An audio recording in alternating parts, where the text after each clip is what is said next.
5 राज्यों में विधानसभा चुनाव से जुड़ी तमाम अहम और बड़ी खबरों के साथ हम हाजिर हैं। मैं हूं कवींद्र, लेकिन शुरुआत हेडलाइन से। पंजाब और गोवा में बुधवार से नामांकन पत्र भरने का काम शुरू। 18 जनवरी तक दाखिल हो सकते हैं पर्चे। 19 तारीख को होगी जांच।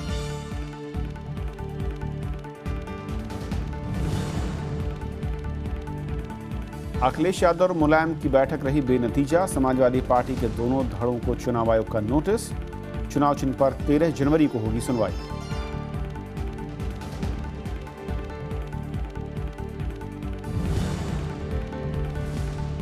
विवादित बयान पर साक्षी महाराज को चुनाव आयोग का नोटिस। बीजेपी सांसद का आरोपों से इनकार। कांग्रेस, समाजवादी पार्टी और वाम दलों ने की कार्रवाई की मांग।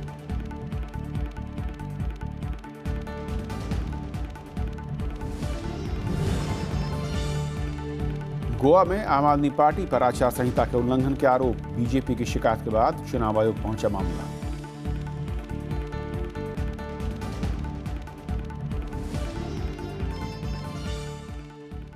और सबसे पहले बात उन दो राज्यों की जहां चुनाव अब सर पर हैं, और पंजाब और गोवा में। यहां पर बुधवार से नामांकन का काम शुरू होगा। दोनों राज्यों में 18 जनवरी तक उम्मीदवार अपने पर्चे भर सकते हैं, जबकि चुनाव आयोग 19 जनवरी को पर्चों की जांच करेगा और 2 दिन बाद यानी 21 जनवरी तक उम्मीदवार अपने नाम वापस ले सकते हैं। पंजाब की सभी 117 है और गोवा की 40 सीटों पर सबसे पहले 4 फरवरी को मतदान है। यानी 5 राज्यों में चुनाव में 2 राज्यों में मतदान का काम 4 फरवरी को ही पूरा हो जाएगा, जबकि उसके बाद उत्तर प्रदेश, उत्तराखंड और मणिपुर में मतदान का काम शुरू होगा। 5 राज्यों के विधानसभा चुनाव के दौरान पेश होने वाले आम बजट के मामले में केंद्र सरकार ने आज चुनाव आयोग को अपना जवाब सौंप दिया। कैबिनेट सचिव की ओर से आज जवाब चुनाव आयोग को सौंपा गया है। आयोग इस जवाब की जांच कर अगले ही कुछ दिनों में अपना फैसला सुना सकता है। विपक्षी दल विधानसभा चुनाव से पहले बजट का विरोध कर रहे हैं। विपक्ष की मांग है कि चुनाव आयोग ने 6 जनवरी को सरकार से जवाब मांगा था और विपक्ष चाहता है कि चुनाव से पहले बजट पेश न हो। इसे लेकर कांग्रेस की अगुवाई में विपक्षी पार्टियों ने आयोग से शिकायत की थी।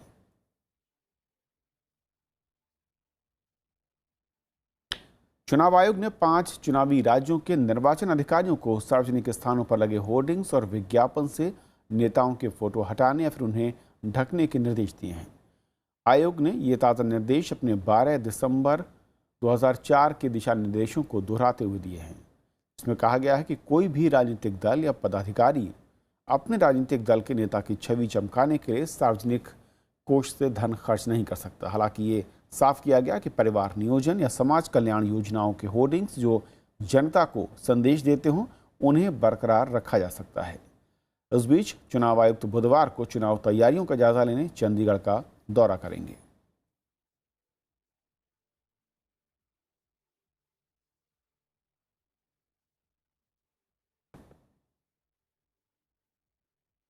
और बुलेटिन में आगे हम बात करेंगे अलग अलग राज्यों में किस तरीके से हालात हैं, और जहां पर हमारे संवाददाता मौजूद रहेंगे। लखनऊ में कृति मिश्रा, तो देहरादून में नवविक्रम और इम्फाल में अखिलेश मौजूद हैं। लेकिन शुरुआत यूपी से।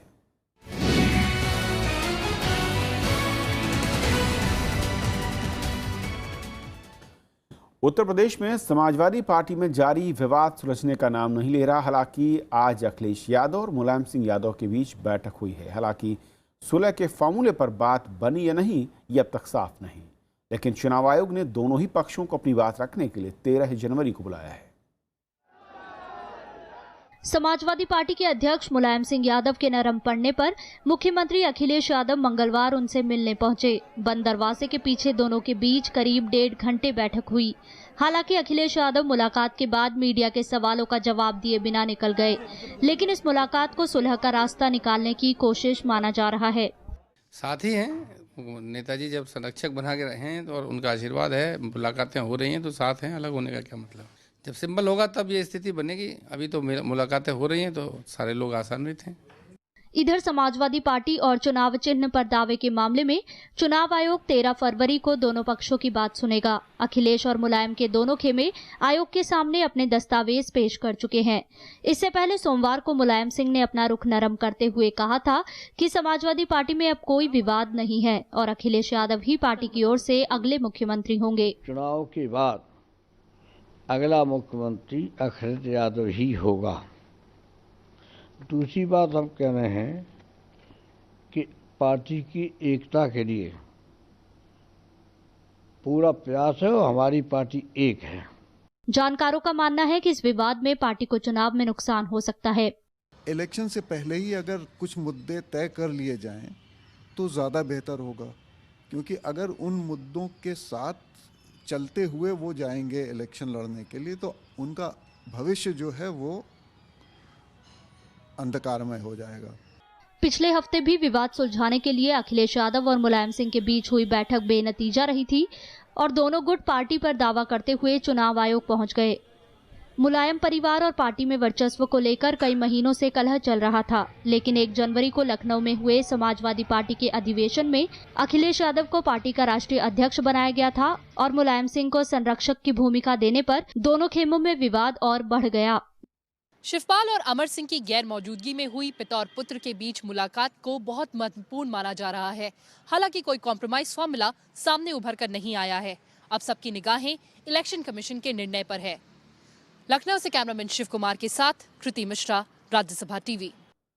और लखनऊ से कृति मिश्रा हमारे साथ जुड़ रही हैं। कृति, बैठक जरूर हुई और बहुत अहम भी कही जा रही है, लेकिन नतीजा क्या रहा? खबरें ये भी हैं कि मुलायम सिंह यादव को अखिलेश ने मना लिया है कि फिलहाल 1 से 2 महीने तक इस मामले को शांत रखा जाए और मुलायम सिंह यादव अपने गुट के कैंडिडेट्स को मैदान में नहीं उतारेंगे। जी हाँ कविंद्र, देखिए सामने कोई कॉम्प्रोमाइज फॉर्मूला उभर कर तो नहीं आया, लेकिन जो सीएम के करीबी हैं उनका कहना है कि मुलायम सिंह ने अखिलेश से कहा कि वो इलेक्शन कमीशन को दिया हुआ अपना पत्र वापस ले लें और साथ ही ये आश्वस्त किया कि समाजवादी पार्टी के लिए चीफ मिनिस्टीरियल चेहरा अखिलेश ही रहेंगे। इधर अखिलेश ने साफ कर दिया है कि अगर पार्टी के जो टिकट वितरण है उस पर उनका एकाधिकार रहेगा तो कोई बात बन सकती है। इधर अखिलेश यादव ने अपने जो उनके समर्थक हैं उनको ये भी कह दिया कि वो चुनाव की तैयारी करें। 2-3 दिन में उनका जो भी चुनाव का शेड्यूल है वो भी सामने आ जाएगा। और जो मुलायम सिंह का खेमा है उनकी तरफ से ये भी खबर आ रही है कि कल मुलायम सिंह मीडिया से बात कर सकते हैं, तब ये साफ कर सकते हैं कि अखिलेश और उनके बीच क्या सहमति बनी है। जी कविंद्र। शुक्रिया कृति इस अपडेट के लिए आपका। उधर विवादित बयान पर चुनाव आयोग ने साक्षी महाराज को नोटिस भेजकर जवाब मांगा है। आयोग ने आचार संहिता उल्लंघन मामले में साक्षी महाराज को बुधवार तक जवाब देने का वक्त दिया। हालांकि साक्षी महाराज आरोपों से ही इनकार कर रहे हैं। चुनाव के लिए किसी पर उन्नाव से बीजेपी सांसद साक्षी महाराज बीते दिनों मेरठ में दिए गए विवादित बयान को लेकर घिरते नजर आ रहे हैं। बयान के बाद जहां विरोधी दल उनकी आलोचना कर रहे हैं, वहीं चुनाव आयोग ने उन्हें कारण बताओ नोटिस जारी कर बुधवार सुबह तक जवाब देने को कहा है। हालांकि साक्षी महाराज का कहना है कि नोटिस का कोई औचित्य नहीं है, क्योंकि उन्होंने किसी संप्रदाय के खिलाफ कुछ नहीं कहा है। मेरी चिंता जनसंख्या को लेकर थी, मेरी चिंता वोटों को लेकर नहीं थी, मेरी चिंता किसी पार्टी को लेकर के नहीं थी। मेरी वीडियो देखी जा सकती है, मैंने किसी संप्रदाय का नाम लिया ही नहीं, मैंने सबके लिए कहा है। तो मुझे लगता है नोटिस का कोई औचित्य नहीं है। वहीं कांग्रेस, समाजवादी पार्टी और वाम दल साक्षी महाराज पर कार्रवाई की मांग कर रहे हैं। इस तरीके का बयान नहीं जारी करना चाहिए। माननीय सर्वोच्च न्यायालय ने भी धर्म जाति के आधार पर रोका है और इलेक्शन कमीशन को कार्रवाई करनी चाहिए। अब उनका जवाब देखिए क्या आता है, और इलेक्शन कमीशन से हम यही उम्मीद करते हैं कि इस तरह की कोई भी हरकत कोई भी करे उसके खिलाफ कार्रवाई होनी चाहिए। उनके ऊपर हमारे हिसाब से कार्रवाई होनी चाहिए, लेकिन वो इलेक्शन कमीशन तय करे उनके बयान के ऊपर वो क्या स्पष्टीकरण देते हैं। विधानसभा चुनाव के मद्देनजर यूपी समेत 5 राज्यों में चुनाव आचार संहिता लागू है और उल्लंघन पर आयोग ने संज्ञान लेना भी शुरू कर दिया है। उत्तर प्रदेश के मुजफ्फरनगर में पीस पार्टी के अध्यक्ष मोहम्मद अयूब के खिलाफ भी आचार संहिता उल्लंघन का मामला दर्ज किया गया है। वहीं गोवा के मुख्य निर्वाचन अधिकारी ने आम आदमी पार्टी प्रमुख अरविंद केजरीवाल की उस टिप्पणी का संज्ञान लिया है जिसमें उन्होंने लोगों से कांग्रेस और बीजेपी उम्मीदवारों से पैसा लेने और वोट सिर्फ आम आदमी पार्टी को देने के लिए कहा था। Bureau report, Rajya Sabha TV. Uttar Pradesh में चुनाव की अधिसूचना जारी होने के बाद चुनाव आयोग भी जोर शोर से तैयारियों में जुटा हुआ है। मतदान के मामले में उत्तर प्रदेश का रिकॉर्ड बहुत अच्छा नहीं रहा, लिहाजा इस बार ज्यादा से ज्यादा मतदान के लिए चुनाव आयोग ने अभियान शुरू किए हैं। यह शपथ लेते हैं कि हम अपने देश की लोकतांत्रिक शांतिपूर्ण और निष्पक्ष मतदान की शपथ लेते लोगों की ये तस्वीरें हैं रायबरेली की। इलाके में जगह जगह चुनाव आयोग इस तरह के अभियान चला रहा है। जिला प्रशासन को उम्मीद है कि इससे मतदान को लेकर लोगों में उत्साह बढ़ेगा और उत्तर प्रदेश में मतदान का एक नया रिकॉर्ड बनेगा। आगामी विधानसभा चुनाव के दृष्टिगत जो है मतदाताओं को जागरूक करने के लिए ताकि अधिक से अधिक परसेंटेज में वोटिंग हो, इसके लिए ये जो है कार्यक्रम की शुरुआत की गई है। ये अभी से लेकर के पहले मतदाता दिवस जो हमारा 25 जनवरी को है, तब तक लगातार विभिन्न कॉलेजेस में और वैसे भी विभिन्न संगठन हैं उनके द्वारा कार्यक्रम अभी लगातार होंगे। और 25 जनवरी के बाद भी जिन मतदान केंद्रों पर कम मतदान प्रतिशत रहा है पिछले चुनावों में, वहाँ भी लगातार जो है फोकस करके कार्यक्रम करेंगे ताकि आने वाले चुनावों में बम्पर वोटिंग जो है। रायबरेली जिले के कई स्कूलों को इस मुहिम से जोड़ा गया है। साथ ही अलग अलग मोहल्लों में भी शिविर लगाकर लोगों को मतदान के लिए प्रेरित किया जा रहा है। यह अभियान सिर्फ रायबरेली में ही नहीं बल्कि समूचे उत्तर प्रदेश में चल रहा है। असल में पिछले चुनावों में आंकड़ों पर नजर दौड़ाएं तो यहाँ मतदान प्रतिशत बहुत संतोषजनक नहीं रहा। 2012 के विधानसभा चुनाव में उत्तर प्रदेश में 59.40, 2007 में 45.96 और 2002 में 53.80% मतदान हुआ। चुनाव आयोग की कोशिश है कि इस बार मतदान को रिकॉर्ड स्तर तक पहुंचाया जाए। Bureau report, Rajya Sabha TV.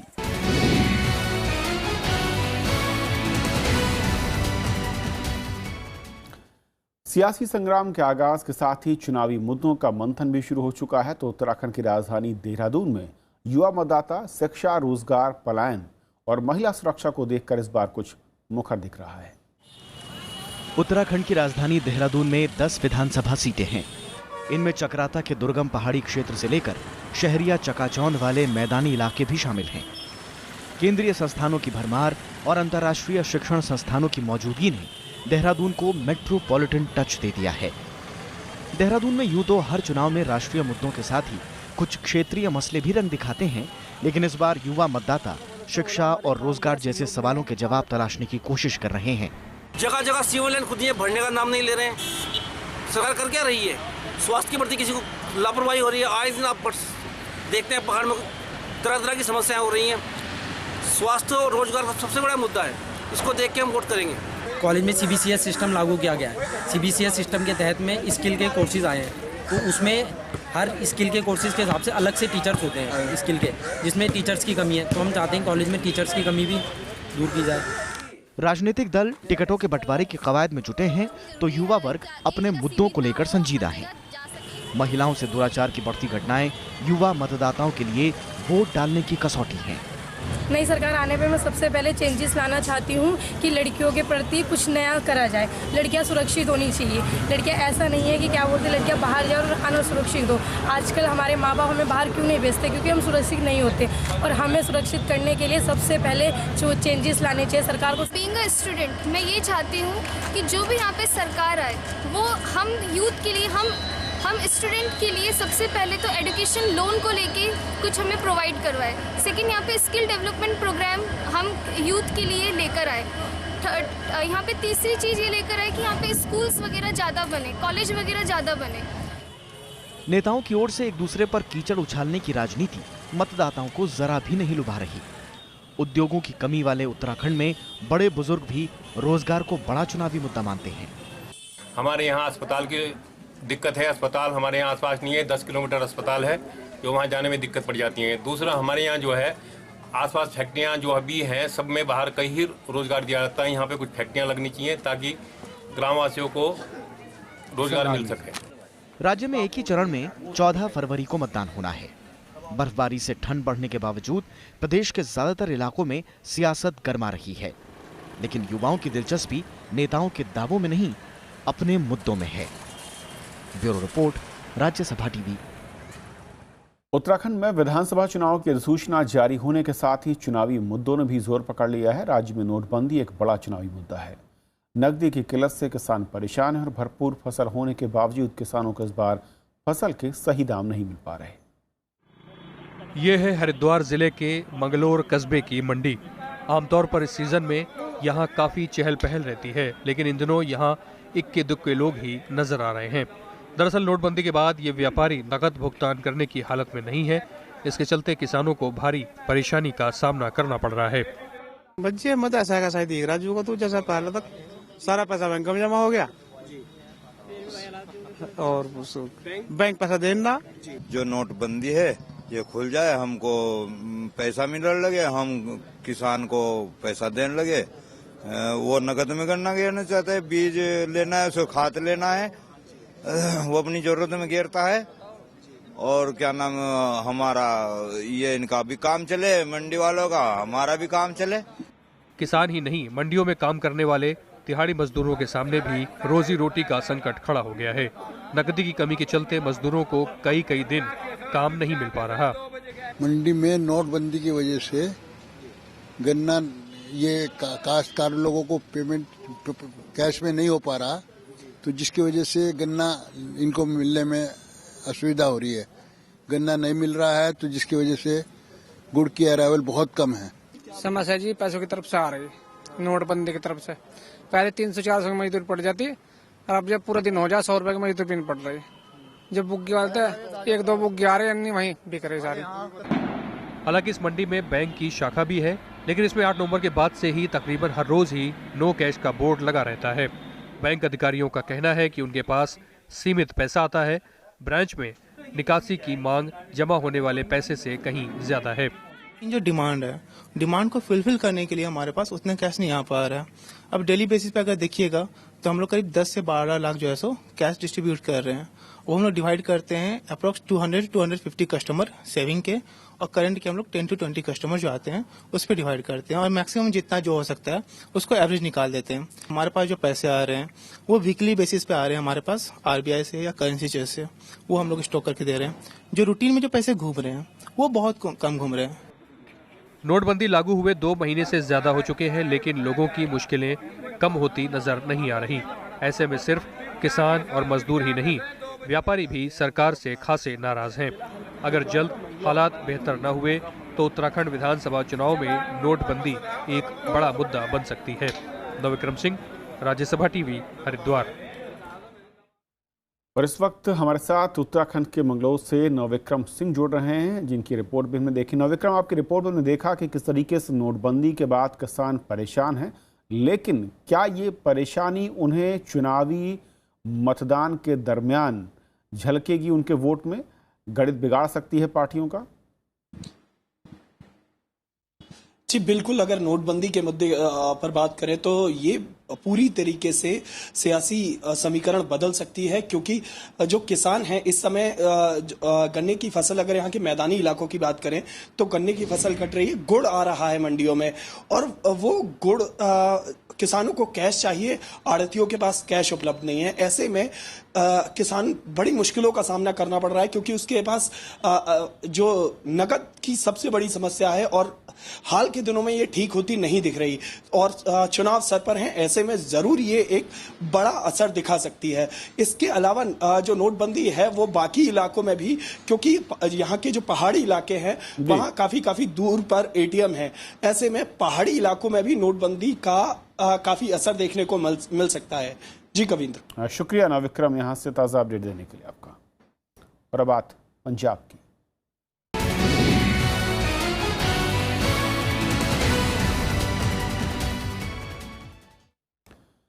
Punjab में विधानसभा चुनाव से पहले आम आदमी पार्टी ने कहा कि राज्य की जनता अरविंद केजरीवाल को अगला मुख्यमंत्री मानकर वोट करे। पार्टी नेता और दिल्ली के उप मुख्यमंत्री मनीष सिसोदिया ने मोहाली में आयोजित एक चुनावी सभा में कहा कि पंजाब में पार्टी की सरकार बनने पर दिल्ली के मुख्यमंत्री अरविंद केजरीवाल की जिम्मेदारी होगी कि जो वादे किए जा रहे हैं उन्हें पूरा किया जाए।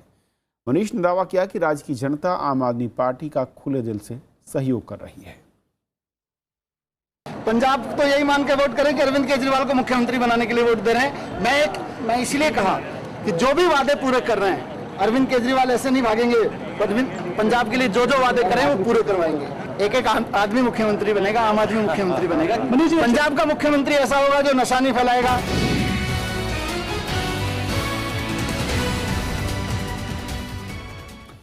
तो मणिपुर में 2 चरणों में चुनाव होना है। पहला चरण में जिसमें 38 सीटों पर वोटिंग है, जिसकी अधिसूचना 8 फरवरी को जारी होगी। नामांकन भरने की अंतिम तारीख 15 फरवरी है, जबकि 16 फरवरी तक पर्चों की जांच का काम होगा।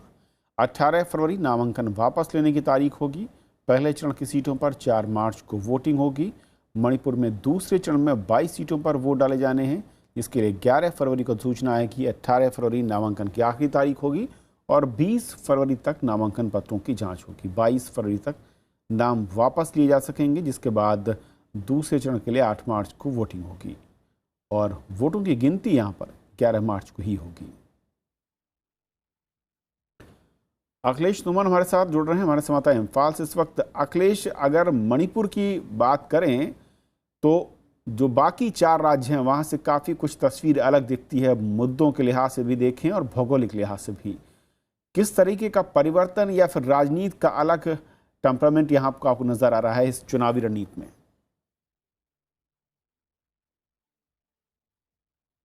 देखिए कविंद्र, मणिपुर की एक खास बात यह है कि यह म्यांमार के साथ जो हमारी अंतर्राष्ट्रीय सीमा है उससे जुड़ी हुई है। मणिपुर की एक दूसरी खास बात यह है कि जो नगा आंदोलन का एक बड़ा हिस्सा मणिपुर में सक्रिय है, जो NSCN-IM और NSCN खापलांग जो अलगाववादी ग्रुप हैं, उनके प्रेजेंस इस राज्य में बहुत ज़्यादा है। और तीसरी एक बड़ी खास बात यह है कि यहाँ तकरीबन 20 लोग बताते हैं 20 से 40 अलगाववादी समूह हैं, विद्रोही समूह हैं। लेकिन एक उसके अलावा एक चौथी खास बात यह है कि यहाँ 15 साल से अस्थाई सरकार है, कांग्रेस की सरकार है और वह पूरी तरह से अस्थाई रूप में। और यहाँ तक कि रोचक स्थिति यह है कि कांग्रेस के खिलाफ जो भी गठबंधन है वो पूरी तरह से 15 सालों में नहीं उभर पाया है।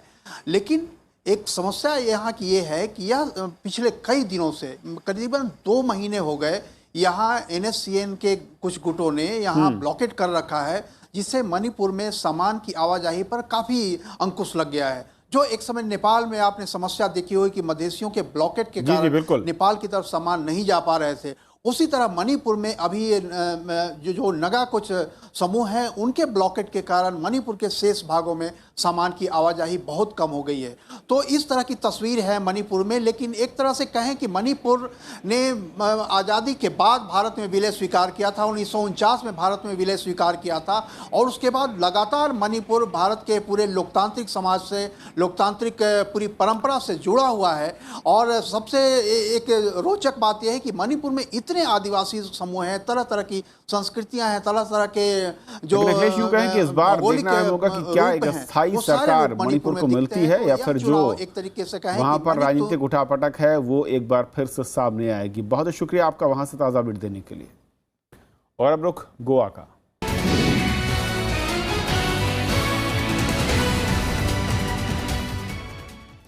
गोवा में अरविंद केजरीवाल के भाषण के बाद आचार संहिता के उल्लंघन पर बहस तेज हो गई है। बीजेपी और कांग्रेस ने आरोप लगाया कि केजरीवाल मतदाताओं को पैसे लेने के लिए उकसा रहे हैं। चुनाव आयोग ने शिकायतों के बाद मामले का संज्ञान लिया है। पैसा लेके आएंगे, मना मत करना, ले लेना सबसे अपना पैसा। अपना ही पैसा है, लूट रखा है इन्होंने इतने सालों से। और नए वाले नोट लेना, पुराने वाले नोट मत लेना। 5,000 रुपए दे तो बोलना जी महंगाई हो गई, इस बार 10,000 लगेंगे। पैसा तीनों पार्टियों से लेंगे, लेकिन वोट झाड़ू के ऊपर पड़ेगा। आम आदमी पार्टी के राष्ट्रीय संयोजक अरविंद केजरीवाल के इस बयान पर विपक्षी दलों ने तीखी प्रतिक्रिया जाहिर की है। बीजेपी ने चुनाव आयोग से पूरे मामले की शिकायत की है। कांग्रेस और बीजेपी ने केजरीवाल के आरोपों को सिरे से खारिज करते हुए कहा कि वो गोवा के लोगों को भ्रष्टाचार के नए गुर सिखा रहे हैं। हमारे पास वैसा पैसे नहीं है बीजेपी के पास लोगों को बांटने के लिए। हम हमारे काम के ऊपर और वेरियस स्कीम बनाए हमने गोवा में, उसके ऊपर ही हम गोवा में 2017 में सरकार स्थापन करेंगे। और केजरीवाल का जो बयान है सारा झूठा बयान है और झूठ बातें बोलने को माहिर है। Take money from all political parties but vote for AAP. You are teaching corruption and you are going to read out corruption. Is this not inducing the people of Goa to be corrupt? Is this not inducing the people to be dishonest? This is what you are come to give Goans? दूसरी तरफ आम आदमी party ने पूरे मामले पर पीछे मुड़ने से इनकार कर दिया है। आम आदमी पार्टी के मुख्यमंत्री पद के दावेदार एल्विस गोम्स ने कहा कि पार्टी अरविंद केजरीवाल के बयानों के साथ खड़ी है। उनका कहना है कि कांग्रेस और बीजेपी आम आदमी पार्टी की लोकप्रियता से घबराई हुई है। हाँ सही है, वो हमने जो कहा वो कहा है, और ये लोगों ने अपना कॉन्शंस पर हाथ रख के कहना चाहिए कि ऐसा कुछ करते नहीं। ये दोनों ने तो ऐसी कल्चर ही बनाई गोवा में, तो उसमें कहने में कोई बड़ी बात नहीं है, वो जो सही है। और ऐसी थोड़ी कहा कि उनसे पैसा लेके उनको वोट दे। हालांकि आदर्श आचार संहिता के उल्लंघन की शिकायत के बाद चुनाव आयोग ने मामले को संज्ञान में लिया है। चुनाव आयोग का कहना है कि आगे की कार्रवाई के लिए मामले को भारतीय निर्वाचन आयोग के पास भेजा जाएगा। कैमरामैन प्रशांता के साथ संजय कुमार, राज्यसभा टीवी, गोवा। तो चुनावी खबरों के सफर में फिलहाल इतना ही। नमस्कार।